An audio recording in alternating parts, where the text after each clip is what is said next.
Hi guys, 18Dap here and welcome to the latest match day preview for this weekend's League 2 fixture. It's Swindon Town versus Doncaster Rovers. Let's get the video started.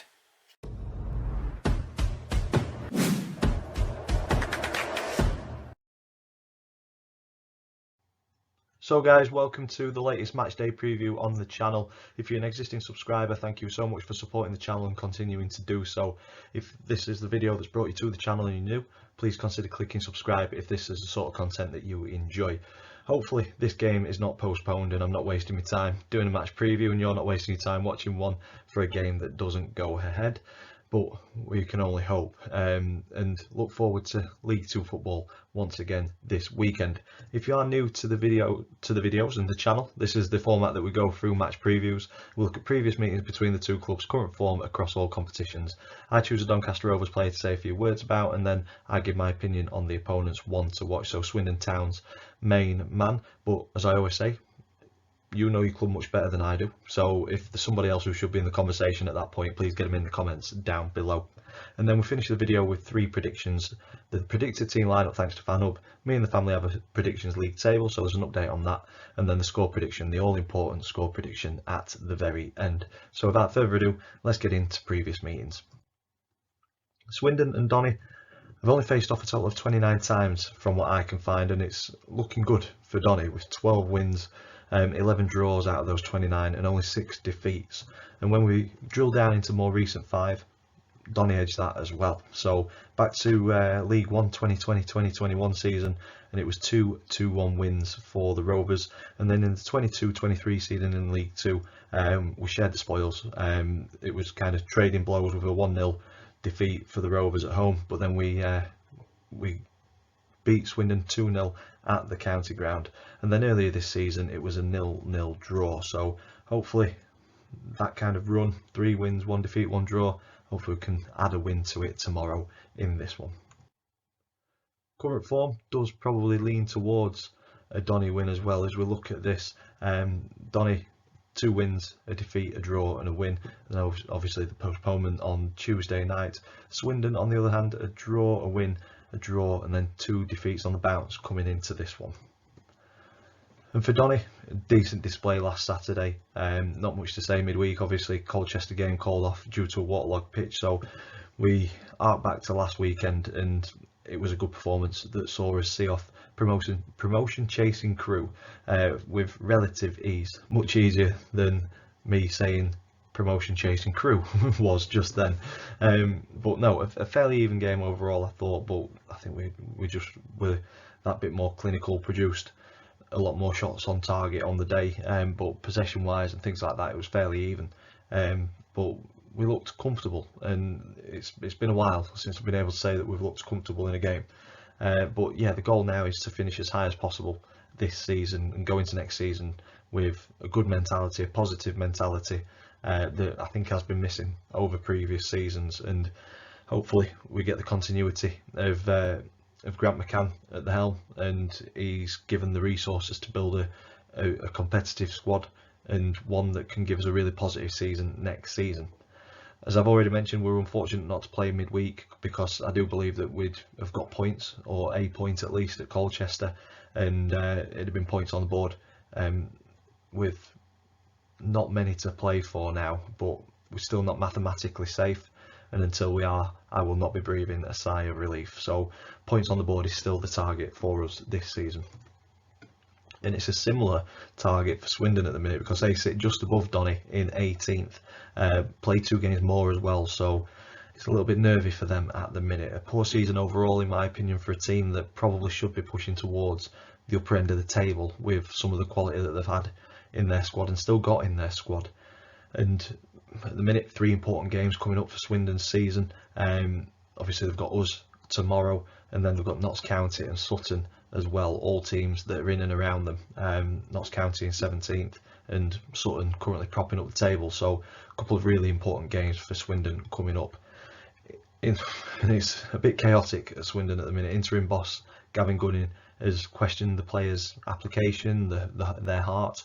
I think they've won 2 in the 10 that he's been in charge, and for me it's going to go one of two ways. He's either going to get a really positive response from the group and get a really good performance from them, and they'll prove a point that they have got that kind of that willingness and that grit and that determination to fight for, I wouldn't say survival, it's close down at the bottom, but I think they've probably got enough in them to avoid the drop, especially with the teams that are in and around the bottom of the table at the minute. But yeah, I think he's demanding a response there, but it could go the other way and the players down tools, and yeah, it could be a difficult game for him to watch. Hopefully it is, as a Donny fan, and we get the 3 points tomorrow.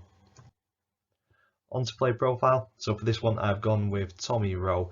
Mentioned him in the Colchester video, which is now gone because I'll have to redo that. But yeah, Tommy Rowe came on Saturday, impacted the game with a goal. So for me, showing that he's still got that in him. He's still a good player. There's no two ways about it. But he's out of contract at the end of the season, so it's one of those where I'm really on the fence with him. If do we as a club offer him a new deal, and will he impact the squad or the games as much as we need him to? I'm not sure if he will, if he's expected to play week in, week out. I do think he's got the ability to impact a game off of the bench like he did on Saturday. And I think it could be an absolute fantastic mentor to the younger players within the squad throughout the week, in the bits that we don't see as fans, down at the training ground and in and around the kind of the changing room and the squad dynamic. I think Tommy really adds to that. So depends which way you look at it for offering him a new contract or not. Like I say, I don't know if he could produce week in, week out if it was needed. I think probably under Grant McCann, he needs players that are real high intensity and able to do that week in, week out. But with contract decisions, I fully trust Grant McCann. He knows his squad much better than we do as fans. So if Tommy Rowe's offered one, I'm sure there'll be a valid reason behind it. So I think he's still got enough in him to impact games off of the bench. On to the opponents one to watch. So for this one, I think it's a fairly obvious option when it comes to Swindon Town. I've gone with Charlie Austin, 34 years old, centre forward, and he's had a decent career, hasn't he? 502 appearances, 198 goals across all competitions, and 42 assists. So not quite prolific. He's not a goal every other game, but it's a decent return, and it's a striker that I wouldn't mind seeing in a Rovers shirt, to be honest. Very good striker, decent at this level. I think probably as a squad, just something's not quite working, and it's showing with their league position at the minute. But on his day, Charlie Austin's unplayable, especially at this level. So I think if we keep him quiet, we've really got a good opportunity of coming away with a point, if not all three, on Saturday. On to the predicted team lineup. This is thanks to FanHub. If you've not downloaded the app yet, please go ahead and do so. Plenty of features to get your teeth stuck into, and you get rewarded for following your team. No brainer, really, isn't it? But for this fixture against Swindon, I've gone with the following lineup. Grant McCann's come out and said that two players will not make Saturday's game, and that's Ironside and Craig, who both came off last Saturday at half time, so they've been replaced. But there was two other players that came off with injuries, and we've not really heard anything about them. So I am putting this out with on the side of caution. I've gone low to Tyler in goal, Nixon at right back because Sterry came off. Not sure, like I say, with that injury.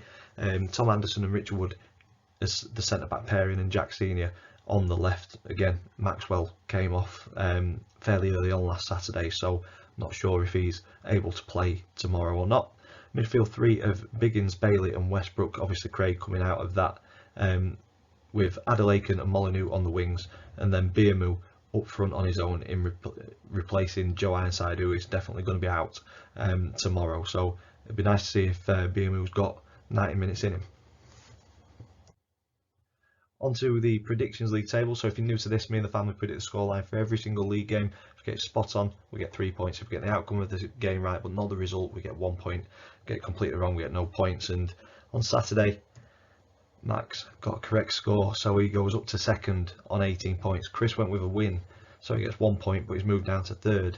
Me and my dad went with draws or defeats, so no points to us, but I stay top on 28 points, 10 points clear, and my dad stays bottom, 7 points behind Chris on 10 points. And that takes me on to my score prediction, the all-important score prediction at the end. And it's a tough one, this, because it seems a bit chaotic, both off and on field at Swindon. I'm hoping that plays in our favour. Historically, we've done well against Swindon as well. We're on a decent little run of form. I think it's 1 defeat in 8. Hopefully we can make it 1 defeat in 9 if I'm right with that stat. And I think we will. I am going positive with this one. I think we'll turn them over 2-1. We will see if I'm right come about 5 o'clock tomorrow. But that's where I'm going to leave this one. If you've enjoyed it, big thumbs up on it for us, please. Comments in the section down below. Fingers crossed this one gets played so I don't have to redo this preview like the Colchester one. Subscribe if you haven't already. As always, thank you for watching, and I will see you in the next one.